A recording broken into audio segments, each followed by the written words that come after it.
جانے مسائل تو علماء سے پوچھیں، یہ حکم مبین ہم کو رب سے ملا ہے۔ الحمدللہ رب العالمین والصلاة والسلام علی سید المرسلین، اما بعد فاعوذ باللہ من الشیطان الرجیم، بسم اللہ الرحمن الرحیم۔ الصلاة والسلام علیک یا رسول اللہ وعلی آلک واصحابک یا حبیب اللہ، الصلاة والسلام علیک یا نبی اللہ وعلی آلک واصحابک یا نور اللہ۔ مدنی چینل کے ناظرین، پروگرام دارالفتاح اہل سنت میں آپ کو خوش آمدید کہتے ہیں۔ اللہ رب العالمین ہم سب کے علم میں برکتیں عطا فرمائے، جو ہم علم سیکھیں اس پر ہم سب کو عمل پیرا ہونے کی توفیق عطا فرمائے۔ ہمارے پیارے نبی صلی اللہ تعالیٰ علیہ وآلہ وسلم ایک مرتبہ مسجد میں تشریف لائے تو آپ نے دیکھا کہ وہاں دو طرح کے افراد، دو طرح کے حلقے موجود ہیں۔ ایک وہ تھا کہ جس میں لوگ اصحاب بیٹھے ہوئے ہیں اور وہ ذکر بجا لا رہے ہیں، اور ایک وہ حلقہ تھا، کچھ افراد کا ایک گروہ تھا کہ جو بیٹھ کر آپس میں ایک دوسرے کو کچھ سکھا رہے تھے۔ کوئی سیکھنے والے ہیں تو کوئی سکھانے والے ہیں۔ تو رسول مکرم صلی اللہ علیہ وآلہ وسلم تشریف لائے تو آپ اس گروہ میں آپ بیٹھ گئے اور پھر ارشاد فرمایا کہ مجھے معلم بنا کر بھیجا گیا ہے، مجھے معلم بنا کر بھیجا گیا، اور دونوں خیر پر ہیں، دونوں خیر پر ہیں۔ آپ صلی اللہ تعالیٰ علیہ وآلہ وسلم جس میں تشریف فرما ہوئے، وہاں وہ حلقہ تھا کہ جس میں کچھ سیکھا جا رہا تھا، دوسروں کو سکھایا جا رہا تھا۔ یہ محبوب ترین حلقے اور محبوب ترین یہ نشستیں ہوتی ہیں کہ جس میں آدمی اپنے دین کے بارے میں اویئرنیس حاصل کرتا ہے۔ مختلف زندگی کے جو شعبہ جات ہیں اس میں ہمیں رہنمائی کی، شرعی مسائل کی ضرورت بالکل پڑتی ہے اور ہونی بھی چاہیے۔ ہماری کوشش ہوتی ہے آپ کے سوالات کے جوابات اور ان کی شرعی رہنمائی وہ آپ تک پہنچائی جا سکے۔ اللہ پاک ہم سب کے علم میں برکتیں عطا فرمائے۔ آج کے ہمارے پروگرام میں مہمان مفتی کفیل صاحب ہیں، حضرت آپ کو خوش آمدید کہتے ہیں۔ جزاک اللہ۔ کیسے ہیں مزاج گرامی آپ کے؟ ماشاءاللہ حال آپ کیسے ہیں؟ الحمدللہ رب العالمین۔ ناظرین، آپ کے کالز کی طرف بھی بڑھتے ہیں، اس سے پہلے درود پاک کی فضیلت ہمارے پیارے رسول صلی اللہ علیہ وسلم نے ارشاد فرمایا ہے کہ جو شخص دن کے وقت اور رات کے وقت میری شوق و محبت میں 3 بار مجھ پر درود بھیجے تو اللہ پر حق ہے اس کے دن اور رات کے گناہوں کو معاف فرما دے۔ اور یہاں پر اس طرح کی فضائل میں جو گناہوں کی معافی ہوتی ہے اس سے مراد علماء کرام نے گناہ صغیرہ بیان کیے ہیں، اور گناہ کبیرہ وہ ہوتے ہیں کہ کچھ اعمال بھی ایسے ہیں کہ جن کی وجہ سے گناہ کبیرہ بھی معاف ہوتے ہیں، اور کچھ اور سچی توبہ سے بھی اللہ پاک گناہ کبیرہ معاف فرماتا ہے۔ اللہ پاک ہم سب کو سچی توبہ کی توفیق عطا فرمائے۔ صلو علی الحبیب صلی اللہ تعالی علی محمد صلی اللہ علیہ وآلہ وسلم۔ بڑھتے ہیں آپ کے سوالات کی طرف۔ اگر کوئی جہر سے قرأت کر لیتا ہے تو کتنے الفاظ پڑھتا ہے حرف تو جس سے سجدے سہو واجب ہو جاتا ہے، ارشاد فرمائے۔ اور یہ ذہن کس طرح بنائے کہ اپنی نماز کسی سنی عاشق رسول قاری صاحب کو یا عالم صاحب کو سنائے؟ اس طرح کا ذہن کیسے بنایا جائے کہ انسان کو خود پتہ نہیں چلتا کہ کون کون سی غلطیاں ہو رہی ہیں، دوسرے کو سنانے سے ہی پتہ چلتا ہے؟ تو مدنی پھول ارشاد فرمائے، جزاک اللہ خیرہ۔ جی، جہر کے اندر پڑھ لینا، جہاں سری آہستہ آواز سے پڑھنا ضروری۔ بسم اللہ الرحمن الرحیم۔ امام کے لیے جہری نمازوں میں فجر، مغرب اور عشاء میں بآواز بلند تلاوت کرنا پہلی 2 رکعتوں کے اندر واجب ہے، اور سری رکعتوں کے اندر یعنی ظہر اور عصر میں آہستہ آواز سے تلاوت کرنا واجب ہے۔ اگر اس کے برعکس کرتا ہے کہ جہری کے اندر وہ سر پڑھ لیتا ہے یا سری کے اندر جو ہے وہ جہرن جو ہے وہ پڑھ لیتا ہے، اور ایک آیت مبارکہ جو کہ کم از کم 2 کلمات پر جو ہے وہ مشتمل ہو، اس کی مقدار میں اگر ایسا کر لیتا ہے تو سجدہ سہو لازم ہو جائے گا، جبکہ ایسا یہ عمل بھول سے کیا ہو۔ البتہ سورہ فاتحہ کے اندر اگر جہر ہوا تو اس میں یہ رخصت ہے کہ اگر آدھی سے کم سورہ فاتحہ اس نے پڑھی اور پھر اس کو اس نے ریپیٹ کر لیا درست کر کے، مثال کے طور پہ اس نے جو ہے وہ جہری نماز میں آہستہ جو ہے وہ 1 آیت پڑھ لی یا 2 آیت پڑھ لی، اور پھر یاد آنے پر دوبارہ شروع سے اس نے دوبارہ جو ہے وہ جہرن جو ہے وہ پڑھ لی، تو اس صورت کے اندر جو سجدہ سہو لازم ہوا تھا وہ ختم ہو گیا اور اس کی نماز ہو جائے گی۔ ٹھیک ہے، اور اس میں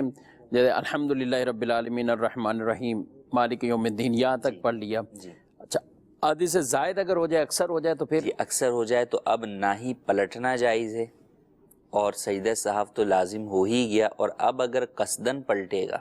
اور دوبارہ شروع سے جو ہے وہ پڑھے گا تو نماز واجب الاعادہ ہو جائے گی، کہ یہاں پر تکرار سورہ فاتحہ جو ہے وہ پایا جائے گا، جو کہ جائز نہیں ہے. اور یہ جو حکم بیان کیا ہم نے اکثر کا یا اس سے کم کا، یہ فقط سورہ فاتحہ کے ساتھ ہے.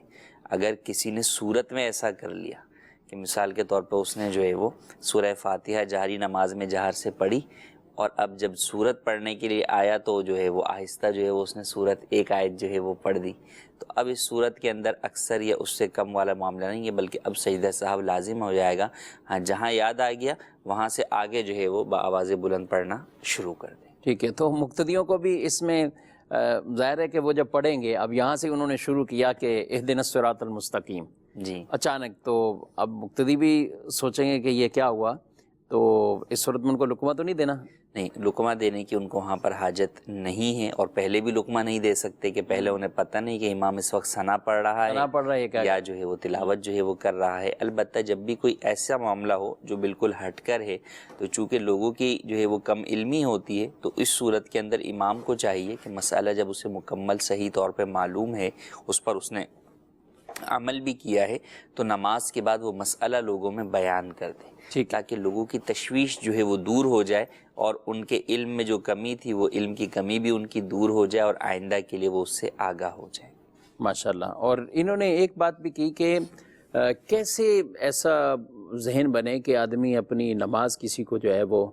سنائے، اور سنانی بھی چاہیے. میرا خیال ہے کہ بعض اوقات یہ نماز ایسا عمل ہے کہ یا تو بچپن میں ہی یاد کی ہے، جی، اور آپ کا بھی تجربہ ہوگا، کبھی ایسے بھی کچھ افراد ملتے ہیں کہ وہ بتاتے ہیں کہ بس یہ شروع سے ہی ایسی غلطی چلتی ہے. اچھا، خاص وہ جن کا پڑھنا واجبات میں سے، اچھا اتحیات ہیں تو امام کے پیچھے بھی ہیں تو آپ نے اپنا تشہد تو پڑھنا ہی ہے.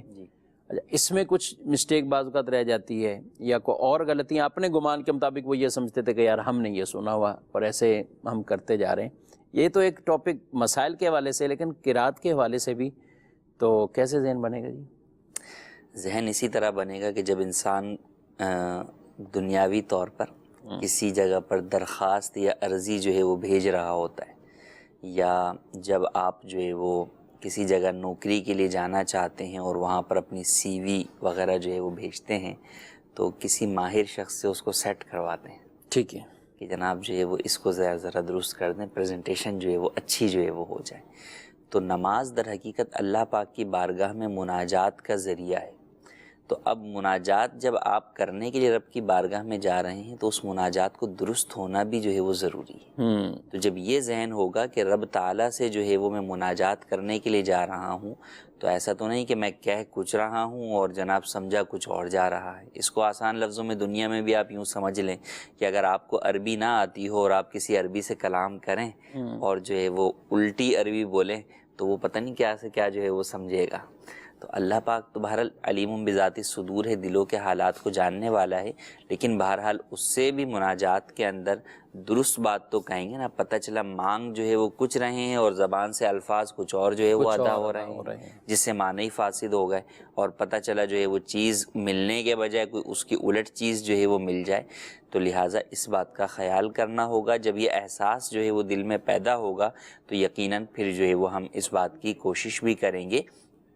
کہ ہمیں کیا کیا جو ہے وہ کرنا ہے اور کس طریقے سے کرنا ہے. تو جس طرح دنیا میں بہت ساری چیزیں بھیجنے کے لیے ان کے ماہرین کے پاس جاتے ہیں، تو رب تعالیٰ کی بارگاہ میں مناجات کرنے کو، اس کو درست کروانے کے لیے بھی ہمیں جو ہے وہ کسی قاری صاحب کے پاس جانا ہوگا، جن کو سنا کر اپنی قرات کو اور اپنے اذکار نماز کو درست کروانا ہوگا. الحمدللہ ہمارے اس دینی ماحول میں اس طرح کے بہت سے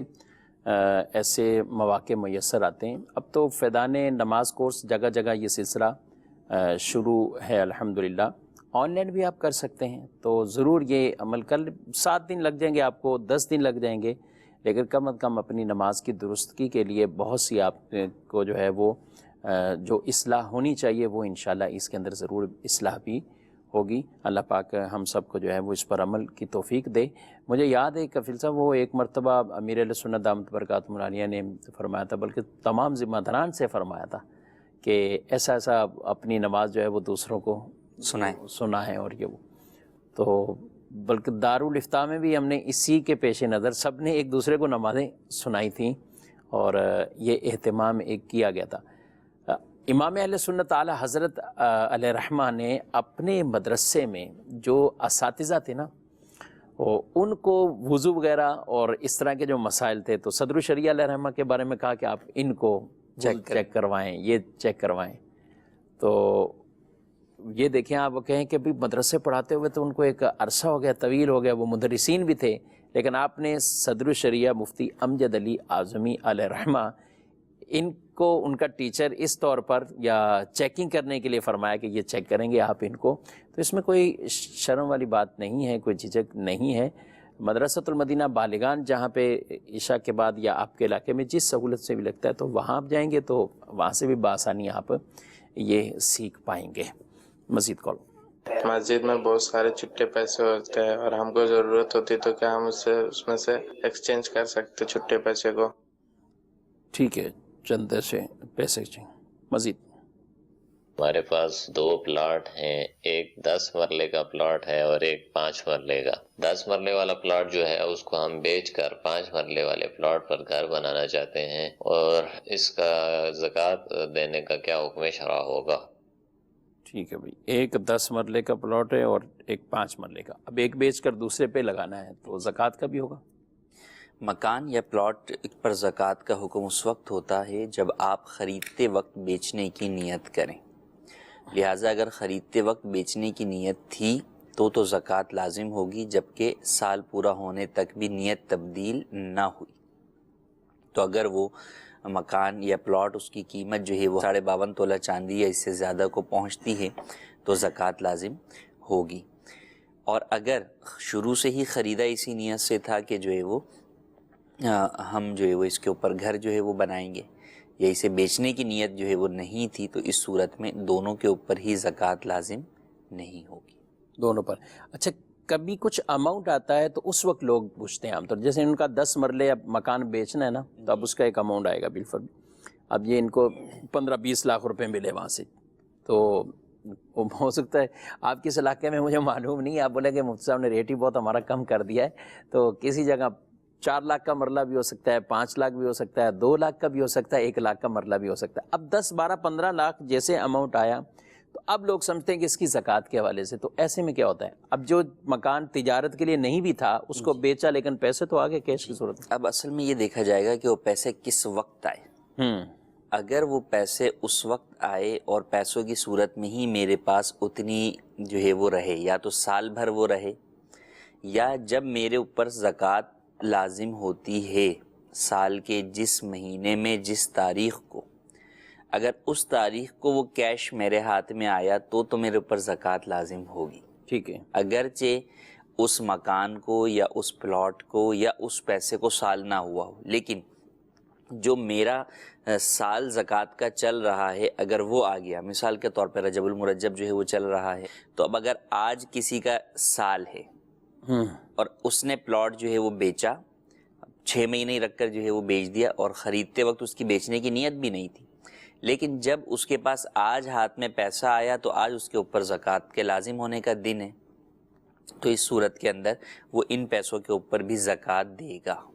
اچھا. اور اگر ایسا نہیں ہے، یہ سال کا اس وقت درمیان میں نہیں آ رہا اس کا، تو اس صورت میں فقط کوئی بھی پیسہ آنے کی وجہ سے زکوٰۃ لازم نہیں ہوتی، بلکہ زکوٰۃ کی شرائط میں یہی ہے کہ زکوٰۃ پر سال جو ہے وہ کسی شخص کے اوپر گزرے صاحب نصاب ہونے کے بعد، اور وہ مال جو ہے وہ مال نامی ہو. تو لہٰذا اگر سال کے موقع پر نہیں آیا یا الگ سے اس کے اوپر سال نہیں گزرا، تو اس صورت میں فقط پیسے آنے کی وجہ سے زکوٰۃ لازم نہیں ہو. فقط پیسے آنے کی وجہ سے. اور کل ایک مجھ سے کسی نے مسئلہ پوچھا کہ کسی کے پاس جو ہے وہ 10 لاکھ روپے تھے، انہوں نے اپنے اماؤنٹ کی زکوٰۃ دی، اب یہی پیسہ انہوں نے آگے کسی کو دے دیا اپنی فیملی میں سے، تو اب جس بھائی کو ملا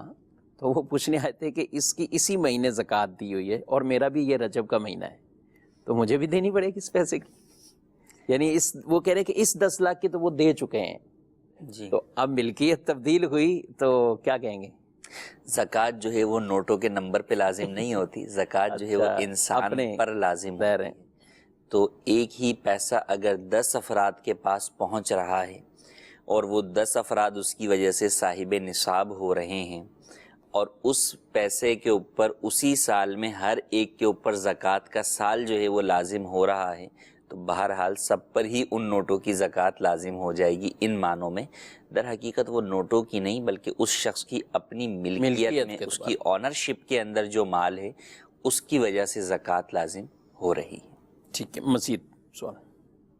میرا مفتی صاحب کی بارگاہ میں یہ سوال عرض ہے کہ اگر بیوی یہ کہے کہ میں قرآن پہ ہاتھ رکھ کے یہ کہوں گی کہ یہ کام شوہر نے کیا ہے، اور شوہر بھی یہ کہے کہ میں بھی قرآن پہ ہاتھ رکھ کے یہ کہوں گا کہ میں نے یہ کام نہیں کیا، تو کس کی بات پہ یقین کیا جائے؟ ان دونوں کو کسی مفتی صاحب کے پاس بھیج دیا جائے. جو بھی آپ کے علاقے کے کہیں بھی قریبی آپ جس علاقے میں ہیں، کیونکہ مسئلہ کیا ہے، وہ کام کی کیا کیفیت کس کے حوالے سے انہوں نے کہا ہے، اور ہر ایک سے حلف بھی نہیں لیا جاتا. بعض صورتیں ہیں کہ دونوں حلف اٹھائیں، لیکن حلف کس سے لینا ہے، یعنی یہ قسم کس سے لینی ہے اور گواہ کس سے مانگنے ہیں، یہ انشاءاللہ وہ مفتی صاحب دونوں کی بات کو سن کر اور پھر وہ ان کے درمیان وہ فیصلہ کریں گے. عام طور پر پنچایت میں کفیل صاحب اس طرح کے کچھ لوگ بیٹھ جاتے ہیں، تم بھی قرآن اٹھاؤ، تم بھی قرآن اٹھاؤ. اچھا، آگے ان کو بھی نہیں پتہ ہوتا کہ آپ دونوں نے اٹھا لیا، اب کیا کرنا ہے بھائی، کیا کرنا اب کیا کرنا ہے. تو اس میں بھی علم کی ضرورت نہیں اب بھی کہ کس کو وہ کیا سچا مان کر یا کس طرح آگے جا کر فیصلہ کریں گے. تو لہذا اس حوالے سے وہ مسئلہ کیا ہے، کیوں انہوں نے قرآن پاک اٹھایا یا کس سے اٹھوانا ہے، یہ وہ مفتی صاحب ہی بتائیں گے. تو اس لیے اس مسئلے کو ہم یہاں پر یوں ڈسکس نہیں کر سکتے. اس طرح کے جتنے بھی ہوں، بالخصوص طلاق کے حوالے سے بہت سے لوگ یہ پوچھتے ہیں، بیوی کہہ رہی دی ہے، شوہر کہہ رہا نہیں دی، بیوی کہہ رہی 3 دی ہیں، شوہر کہہ رہا میں نے 1 دی ہے. اب یہ ہو گیا اختلافی معاملہ ہوا، تو اس کو یوں رفع دفع نہیں کریں گے. اس کے بھی شرعی احکام ہے کہ جب بیوی یہ دعویٰ کر رہی ہو اور شوہر یہ دعویٰ کر رہا ہو، تو اب ان کے درمیان شرعی طور پر تصفیہ یا شرعی مسئلہ کیا ہوگا وہ ہمیں مفتی صاحب ہی بتائیں گے. تو آپ دارالتعلیم سنت رابطہ کیجئے. پنجاب کے کسی شہر میں آپ رہتے ہیں تو اس ہمارے لاہور میں بھی، فیصل آباد میں بھی، سرگودا، راولپنڈی، ملتان، ان علاقوں کے اندر وہ دارالتعلیم سنت باقاعدہ موجود ہے. ورنہ آپ فون پر بھی اگر رابطہ کریں گے تو انشاءاللہ کچھ نہ کچھ اس حوالے سے رہنمائی کر دی جائے گی. چندے کا ایک سوال تھا کہ مسجد کے اندر جو پیٹی میں چندہ ہوتا ہے تو اس میں چینج ہم لیتے ہیں؟ چینج اگر ہاتھوں ہاتھ جو ہے وہ لیا جا رہا ہے، کہ مسجد کو بھی چونکہ حاجت ہوتی ہے کہ بھائی جو ہے وہ اتنا 10-10 روپے کر کے چندہ ہے تو اس کے جو ہے وہ بندے نوٹ جو ہے وہ لے لیے جائیں، تو اس صورت کے اندر چینج اس میں سے دیا جا سکتا ہے، لیکن ہاتھوں ہاتھ دیا جائے. ایسا نہ ہو کہ جو ہے وہ دکاندار کو جو ہے وہ پیسے پہنچا دیے جائیں اور وہ بولے کہ میں ٹھیک ہے شام تک رات تک جو ہے وہ آپ کو جو ہے وہ بندے نوٹ جو ہے وہ دے دوں گا. یہ جائز جو ہے وہ نہیں ہے کہ قرض دینا قرار پائے گا، اور مسجد کے چندے سے جو ہے وہ قرض دینا یہ جائز نہیں ہے. باقی اس کے علاوہ جو ہے وہ چینج لیا جا سکتا ہے. ٹھیک ہے. جنازہ لے کر شوہر کا جا رہے تھے اور بیوی باہر نکل آئی تو عدت ٹوٹ جاتی ہے؟ عدت جو ہے وہ وقت ایک گزرنے کا نام ہے عدت، اور اس میں اس کی پابندیاں لازم ہوتی ہیں. عورت کو گھر سے باہر نکلنا بلا حاجت شرعی جائز نہیں ہے. عدت کے اندر شوہر کی میت کے ساتھ نکلے یا اس کے باہر نکلے یا اس کے بعد نکلے، باہر صورت عدت عورت کے اوپر لازم ہی ہوگی. تو جو نکلی ہے اس کی توبہ کرے اور بقیہ وقت جو ہے وہ عدت گزارے. کہتے ہیں کہ کوئی صورت 2 بار یا 3 بار پڑھی اور تو بسم اللہ ہر بار پڑھیں، یعنی اگر کوئی نوافل پڑھ رہے ہوں یا تکرار صورت کا چلے مسئلہ ہی بیان کر دیں کہ فرض پڑھ رہے ہوں یا نوافل. فرض میں تکرار صورت جو ہے وہ منع ہے. فرض کے اندر ایک ہی صورت ایک ہی رکعت میں یا جو ہے وہ ہر رکعت کے اندر جو ہے وہ ایک ہی صورت کو پڑھنا جبکہ دوسری آتی بھی ہیں تو یہ منع ہے. ہاں البتہ نوافل میں تکرار صورت کیا جا سکتا ہے اور ہر دفعہ صورت کے شروع میں بسم اللہ شریف پڑھنا مستحب ہے. ہر وقت جتنی مرتبہ ہوئی جو نوافل میں جیسے شروع کریں گے. کہتے ہیں کہ انتقال کے دوسرے دن تعزیت کے لیے گئے تو وہاں پہ انہوں نے کوئی چائے کھانے وغیرہ کے لیے کہہ دیا، تو اب بھی وہ ہوگا؟ یعنی یہ سمجھ رہے کہ انتقال والے دن تو ہے لیکن انتقال کے بعد، انتقال والے دن اور اس کے بعد 2 دن 3 دن جو ہے وہ یہ سوگ کے دن ہوتے ہیں، تو ان کے اندر مطلقاً جو ہے وہ دعوت ناجائز ہے، تو ان ایام کے اندر دعوت یا اس جیسا اہتمام جو ہے وہ ہرگز نہ کرنا چاہیے، اور نہ ہی جو ہے وہ کھانے والے جبکہ وہ فقیر شرعی نہیں ہیں تو ان کے لیے کھانے کی بھی اجازت نہیں ہے۔ تو لہٰذا اس بات کا خیال کریں، جانے والوں کو بھی چاہیے کہ وہ انہیں مسئلہ جو ہے وہ بتا دیں، اور اہل خانہ کو بھی چاہیے کہ وہ بھی اس بات کا اہتمام کریں کہ ان ایام کے اندر ایسا کسی کے لیے اہتمام نہ کریں۔ ٹھیک ہے، ایک ہوتا ہے وہ طبقہ کہ جو اسی شہر میں رہ رہے ہیں، آئے ہیں تعزیت کر کے چلے گئے یا واپسی چلیں گے، اور کچھ ایسے افراد ہوتے ہیں کہ جو دور دراز سے ہوتے ہیں اور عام طور پہ موت میت کے موقع پر وہ کچھ دن رکتے ہیں، پھر کہ 2 دن آ کے رکیں، 3 دن آ کے رکیں، اسی طرح رشتے میں جتنی قرابت داری ہے، خالہ ہیں، پھوپھیاں ہیں، یہ اس طرح، تو اس طرح کے جو دور دراز کے مہمان ہوتے ہیں ان کے لیے جو ہے وہ نارمل کھانے کا اہتمام کرنا، کہ جو گھر والے کھا رہے ہیں وہی جو ہے وہ اہتمام کرنا، تو اس میں جو ہے وہ حرج نہیں ہے، اور اس میں بھی چاہیے کہ اہل خانہ جو لوگ آئے ہوئے ہیں یا تو وہ اہتمام خود ہی کریں، یا جو آس پڑوس کے لوگ ہیں یا جو اس شہر کے جو رشتہ دار ہیں وہ کریں، کہ میت کے اوپر تو اس وقت اپنی مرحوم کی جدائی کا غم ہی جو ہے وہ ہے، چاہے جائے کہ وہ ان لوازمات کے اندر جو ہے وہ پورا ہو جائے، تو لہٰذا اس بات کا خیال کرنا چاہیے۔ اور اس صورت کے اندر بھی ایک نارمل جو کھانا کہ کوئی بھی آتا ہے تو اس کے لیے جو ہم ایک اہتمام جو ہے وہ گھر میں نارمل کرتے ہیں وہ ہو، دعوت وغیرہ کی صورت یا اہتمام ہرگز نہ ہو۔ ٹھیک ہے، خواتین مل کر صلاۃ و تسبیح پڑھ سکتی ہیں؟ یہ پنجاب سائڈ پہ تو ایسا کافی ہوتا ہے کہ عورتیں ایک گھر میں جمع ہو جاتی ہیں اور وہاں کے کچھ نیت یہی ہوتی ہے کہ عبادت ہم کریں مل کر، چلو پڑھ لیں، اسی بہانے جاگ بھی لیں گے، جب شب معراج ہے، شب برات ہے، شب قدر ہے، یا اور ایسے کچھ مبارک راتیں آتی ہیں، تو کیا کریں؟ دیکھیں، خواتین کا جماعت کے ساتھ نماز پڑھنا کہ عورت ہی ان میں امام ہو، یہ تو سراسر ناجائز ہے۔ اچھا، جماعت کے بغیر اگر پڑھیں گی تو اب اس صورت کے اندر کسی نہ کسی ایک کو فالو کر رہی ہوتی ہیں عمومی طور پر، یا تو تسبیح نہیں آتی اس وجہ سے فالو کر رہی ہوتی ہیں، یا تسبیح آتی ہے لیکن تعداد میں بھولنے کا خطرہ ہوتا ہے تو وہ کوئی ایک بلند آواز سے پڑھ رہی ہے اور دوسری اس کے ساتھ ساتھ جو ہے وہ اپنی پڑھ رہی ہیں، تو یہ بھی جائز نہیں ہے کہ ایک نماز کے اندر کوئی شخص جو ہے وہ کسی ایسے شخص کو فالو کرے جس کی اقتداء کے اندر وہ نہیں ہے، تو لہٰذا ایسا کرنا بھی جائز نہیں ہے۔ تو خواتین کو چاہیے کہ تسبیح، صلاۃ التسبیح کی یاد کر لیں اور اس تسبیح کو جو ہے وہ خود ہی جو ہے وہ پڑھیں، اور گھر پر پڑھیں، یہ زیادہ بہتر ہے اپنے اپنے گھروں پر، کہ نبی کریم صلی اللہ تعالیٰ علیہ وآلہ وسلم کی احادیث طیبہ سے ہمیں یہ پتہ چلتا ہے کہ عورت کے لیے اس کی جو سب سے بہتر نماز ہے وہ اس کے گھر کے بھی بند کمرے کے اندر ہے، کہ گھر میں بھی فرمایا کہ صحن کے مقابلے میں برآمدے میں، برآمدے کے مقابلے میں کمرے میں جو ہے وہ نماز پڑھنا عورت کے لیے بہتر ہے، تو چاہے جائے کہ وہ جو ہے وہ کسی اور کے گھر پر جا کر جمع ہو کر جو ہے وہ اہتمام کریں۔ اسی وجہ سے مسجد نبوی سے متعلق یہ ارشاد فرمایا گیا کہ میری مسجد میں نماز پڑھنے سے بہتر عورت کے لیے یہ ہے کہ وہ اپنے گھر میں نماز ادا کرے۔ ٹھیک ہے، اب گھر کے اندر بھی چند اگر خواتین ہیں اور ایک ساتھ بیٹھ کر اس طرح کی عبادت وہ کرتی ہیں تو جو بھی ان میں اچھا طریقہ جانتے ہیں وہ ان کو سمجھا دیں، پہلے سے طریقہ بتا دیں۔ اب اگر انفرادی پڑھ رہی ہیں اور یہ 2-4 آپس میں جمع ہو کے، اس میں پھر کوئی حرج نہیں، کوئی حرج نہیں ہے، تو یہ سیکھ لینا چاہیے۔ بعض کی طرف سے یہ آتا ہے کہ ہمیں یاد ہی نہیں ہوتی، تو آپ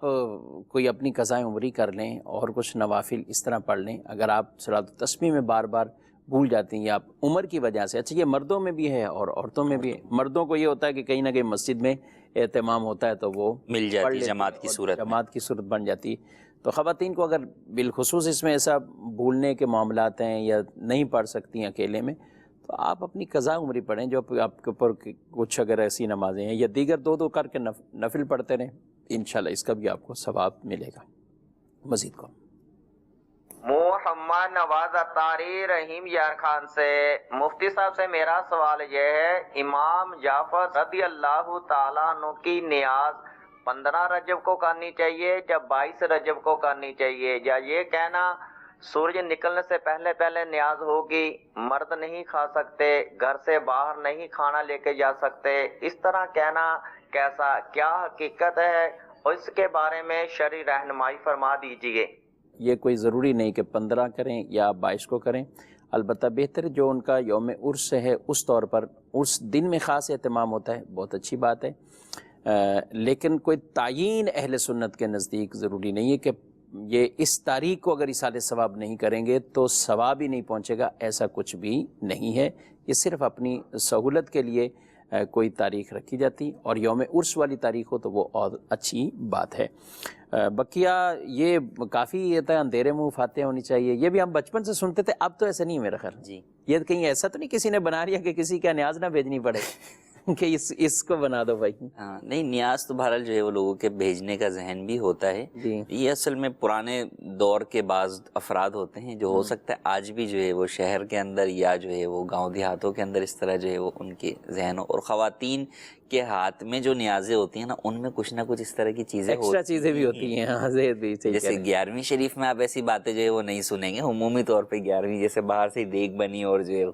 تقسیم ہو گئی، اسی طرح 12ویں شریف کی نیاز بھی جو ہے وہ ایسے ہی ہو جاتی ہے۔ لیکن یہ جو بھی اس طرح کی ہوتی ہے نا، اسی طرح وہ حضرت فاطمہ نیاز سے متعلق بھی ہے کہ بھئی مرد نہ کھائیں، فقط عورتیں ہی جو ہے وہ کھائیں، تو اس طرح کی وہ آپس میں ہی بس جو ہے وہ بڑی بوڑھیوں کے درمیان کچھ چیزیں جو ہے وہ چل رہی ہوتی ہیں جن باتوں کی کوئی حقیقت نہیں ہے۔ تو بالکل آپ جو ہے وہ روشنی میں بھی جو ہے وہ کھا سکتے ہیں، کھلا سکتے ہیں نیاز، اور دوسروں کو باہر بھی جا کے ان کے گھروں تک پہنچا کر بھی جو ہے وہ آپ انہیں دے سکتے ہیں۔ ٹھیک ہے، بہت صحیح کہا آپ نے۔ خواتین کے ہاں جو ہوتا ہے تو کچھ نہ کچھ ایسی چیزیں ایڈ ہو جاتی ہیں اس میں۔ اگر بتیاں جلائی جاتی ہیں، بالخصوص سلگائی جاتی ہیں کہ فاتحہ کے دوران، تو بہت عرصہ پہلے ایک جگہ اتفاق ہوا، کراچی میں نہیں کہیں باہر ہی، تو فاتحہ ہو گئی تو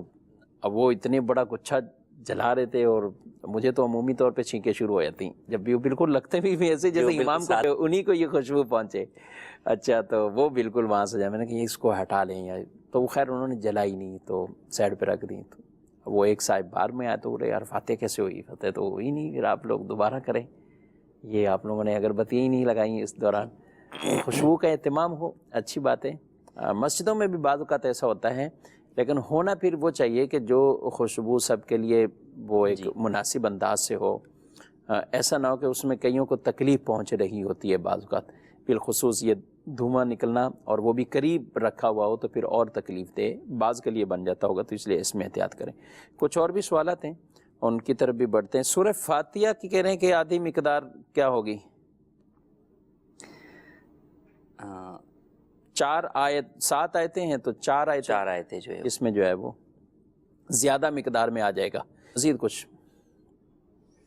میرا یہ سوال ہے کہ کچھ ہاؤسنگ سوسائٹیز ہوتی ہیں، اگرچہ وہ بھی وہ تعمیر ہو رہی ہوتی ہیں، لیکن اگر ہم وہاں کوئی پلاٹ یا اپارٹمنٹ لیتے ہیں اور اس کی فل پیمنٹ کر دیتے ہیں، تو اگرچہ وہ پروجیکٹ 4 سال یا 5 سال کا ہے، تو ہم بے شک پہلے سال میں اگر اس کی فل پیمنٹ کر دیتے ہیں تو وہ بقیہ 4-5 سال تک ہمیں اس کا رینٹ پے کرتے رہتے ہیں 1% یا 2%، تو کیا یہ نفع لینا جائز ہے؟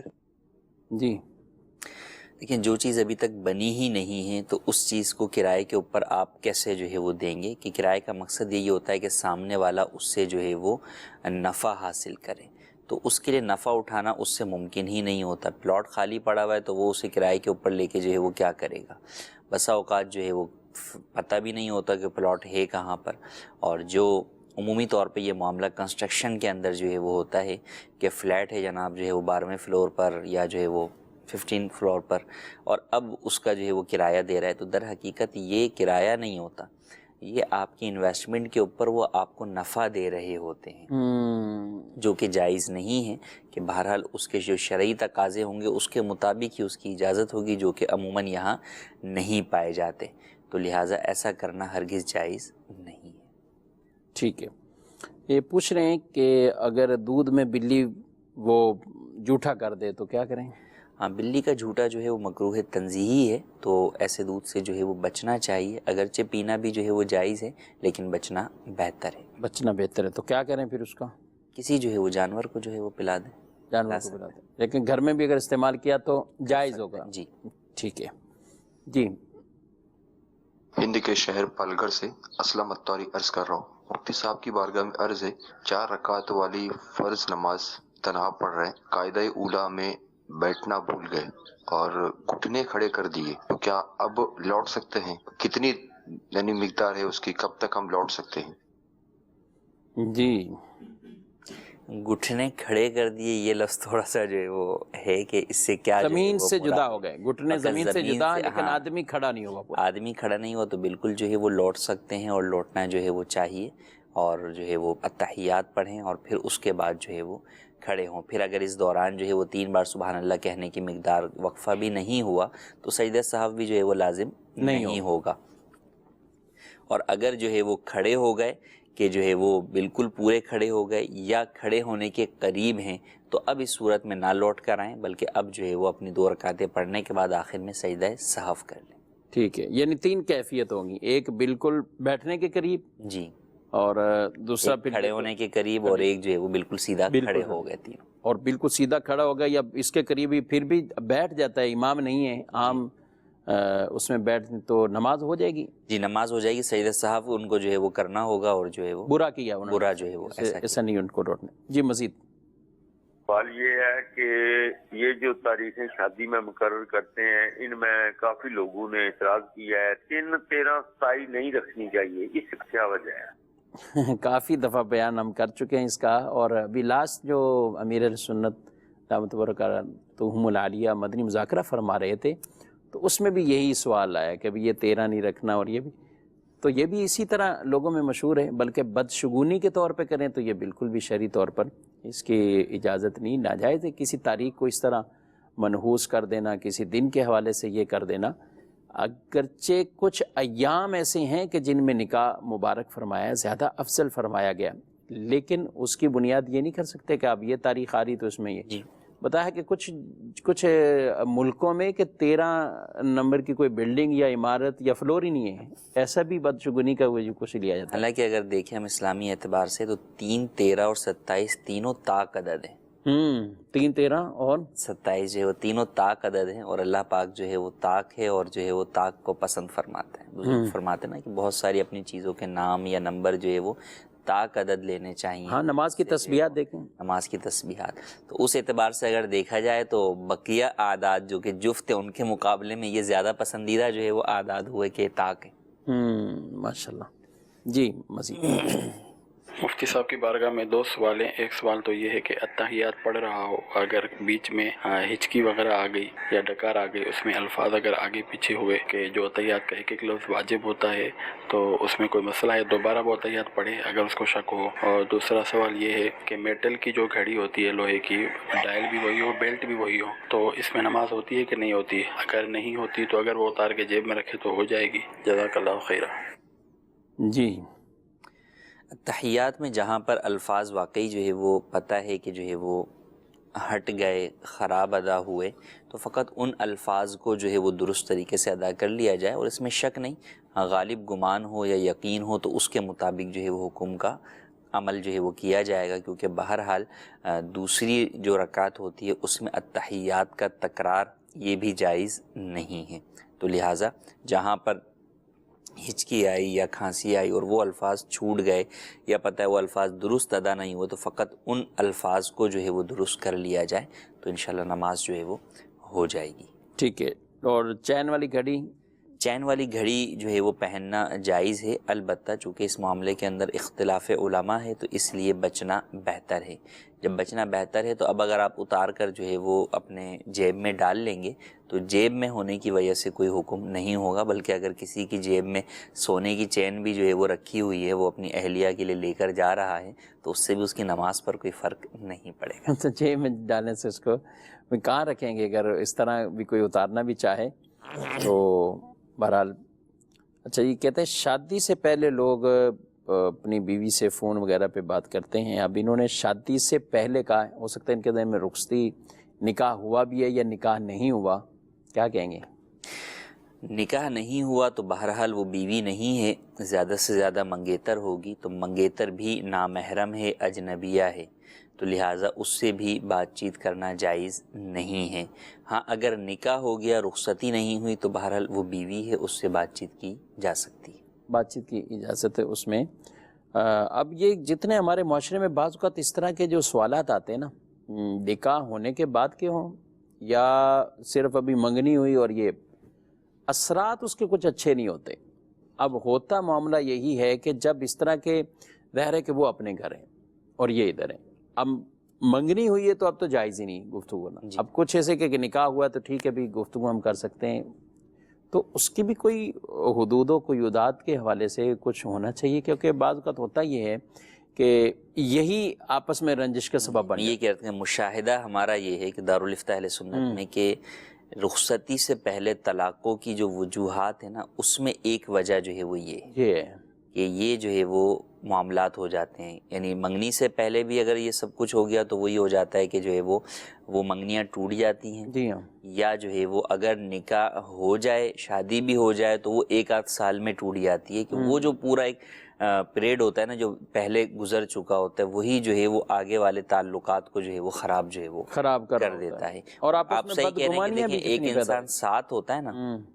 تو بہت ساری چیزیں جو ہے وہ ایک دوسرے کو سمجھنے سمجھانے میں آسانی بھی ہوتی ہے، کمپرومائز بھی انسان جو ہے وہ کر رہا ہوتا ہے، لیکن جب دور بیٹھا ہوا ہوتا ہے اور اس وقت اس کو فیڈ کوئی اور کر رہا ہوتا ہے، بالکل جب شوہر کے ساتھ بیوی نہیں ہے، بیوی کے ساتھ شوہر نہیں ہے، تو وہ اپنی فیملی کے ساتھ ہے، تو وہ کسی نہ کسی کے ساتھ کچھ نہ کچھ باتیں تو وہ شیئر کر رہا ہوتا ہے یا کر رہی ہوتی ہے کہ بھئی انہوں نے یہ بولا، انہوں نے یہ کہا، اس نے یہ کہا، اس نے یہ کہا، وہ پھر اس کا جواب دے رہے ہوتے ہیں، وہ اس کے مطابق اس ماحول میں بیٹھ کر اس کو وہاں سے جواب دے رہی ہوتی ہے، تو بہرحال ان تمام چیزوں کے اثرات یقیناً جو ہے وہ کام کر رہے ہوتے ہیں۔ اور اب تک جو ہمارے مشاہدات ہیں، چونکہ طلاقوں کے مسائل ڈیل کرتے ہوئے ایک زمانہ ہو گیا، تو یہ چیزیں بہرحال ہیں، تو اس کے اندر ایک تو شرعی مسئلے کے اعتبار سے کہ ہرگز نکاح سے پہلے بات نہ کریں کہ وہ ناجائز و گناہ بھی ہے، اور اس گناہ کی نحوست ہی بسا اوقات ان رشتوں کے اوپر جو ہے وہ آتی ہے، اور رخصتی اگر نکاح ہو گیا تو بھی بہرحال مشورہ یہی ہے کہ اس چیز سے اجتناب کریں، اور حتی الامکان جس قدر جو ہے وہ رخصتی سے پہلے بچ سکتے ہیں وہ بچا جائے۔ ٹھیک ہے ناظرین، آپ نے پروگرام ملاحظہ کیا، اپنا فیڈ بیک بھی ضرور دیجیے گا۔ اللہ پاک ہم سب کو عمل کی توفیق عطا فرمائے، آمین بجاہ النبی الامین صلی اللہ علیہ وآلہ وسلم۔ جانے مسائل تو علماء سے پوچھیں، یہ حکم مبین ہے، ہم